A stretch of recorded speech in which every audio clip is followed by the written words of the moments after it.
शांति। आज 19 अगस्त 2024 है। माया के आकर्षणों से दूर रहना हम चाहते हैं और कुछ भी हो जाए हम सदा हर्षित रहें, खुश रहें अंदर से, ये भी चाहते हैं। तो क्या विधि अपनाएं, क्या करें जिससे हम सदा हर्षित भी रह सकें और सदा आकर्षणों से मुक्त, सदा आकर्षण मूर्त बन सके। सुनते हैं आज का स्लोगन। सदा ज्ञान के सिमरन में रहो तो सदा हर्षित रहेंगे, माया के आकर्षण से बच जाएंगे। दुनिया में लोग जब संपन्न बनते हैं, खजानों से संपन्न बन जाते हैं, तो सदा सुखी होते हैं, सदा हर्षित होते हैं, क्योंकि उन्हें पता है उनके खजाने भरपूर हैं, इसलिए तृप्त हैं, खुश हैं, हर्षित हैं। इसी तरह से इस ज्ञान मार्ग में भी वही आत्मा हर्षित रह सकते हैं जो आत्मा ज्ञान के या सर्व खजानों से संपन्न बनते हैं, तृप्त होते हैं, खजाने भरपूर अंदर से अनुभव करते हैं। खजानों से भरपूर अनुभव करने के लिए उसकी विधि बाबा ने बताया है।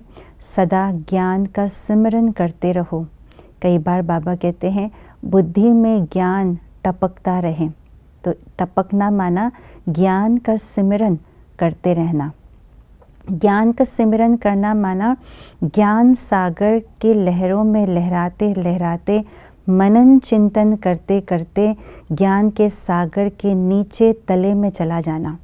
जब ज्ञान सागर के तले में चले जाते हैं तो बहुत सारे रतन, मणि, माणिक मिल जाते हैं ज्ञान के, अर्थात सर्व खजानों की प्राप्ति ज्ञान के चिंतन और मनन और मंथन से प्राप्त होते हैं। और जो आत्मा ज्ञान के रत्नों से तृप्त होते हैं, यानी ज्ञान के गुह्य गुह्य रहस्यों के अनुभवी बन जाते हैं, वे सदा भरपूर होते हैं, हर्षित होते हैं, तृप्त होते हैं।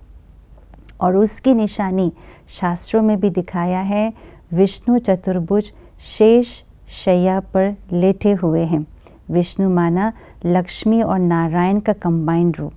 जो आत्मा महिला के रूप में, नारी के रूप में, ब्राह्मण बच्ची बन करके ज्ञान को मनन चिंतन करते हैं और नर बन करके, ब्राह्मण बच्चा बन करके जो ज्ञान का मनन चिंतन करते हैं, उसी का ही रूप है विष्णु चतुर्भुज।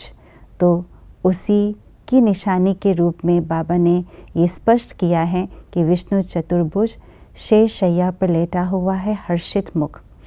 और ज्ञान चिंतन के साथ साथ ज्ञान को सिमरन करने से उससे क्या फ़ायदा होगा? बाबा ने कहा माया के सर्व आकर्षणों से परे जाएंगे। क्यों? क्योंकि जो ज्ञान के सागर के लहरों के अंदर तले में जो चला जाता है, जो ज्ञान रत्नों से खेल रहे हैं, वो सागर के ऊपर क्या हो रहा है, क्या आकर्षण है, उससे बहुत दूर चले जाते हैं। इसलिए कोई भी माया का आकर्षण उसे छू भी नहीं सकता, टच भी नहीं कर सकता। इसलिए अपने आप को माया से सेफ रखने के लिए, सदा हर्षित रखने के लिए ज्ञान का सिमरन करते रहें और उसी नशे में अपने आप को सदा भरपूर अनुभव करते रहें। ओम शांति।